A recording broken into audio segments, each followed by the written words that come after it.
Hi అండి. నేను ఈరోజు పీతల కూర చేశాను. ఎప్పుడు నేను పీతల పులుసు పెడతాను, ఫ్రై చేస్తాను, కానీ ఇగురు తక్కువ. కానీ ఈరోజు ఇగురు పెట్టానమాట అండి. చాలా బాగుంటుంది ఇగురు కూడాని. పులుసు అంటే ఇష్టం లేని వాళ్ళు ఇలా ఇగురు పెట్టుకోండి. ఫ్రై అయితే ఇంకా సూపర్గా ఉంటుంది. ఇదిగో గుడ్డు పీతలు దొరికాయి, బాగున్నాయి. కొంచెం శుభ్రంగా కడిగేసి ఉప్పు వేసి కడిగి పక్కన పెట్టుకున్నాను.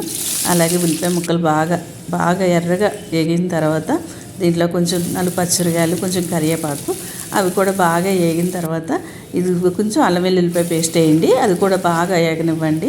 తగినంత ఉప్పు, కారం, పసుపు మీకు ఇష్టమైతే అంత వేసుకోండి.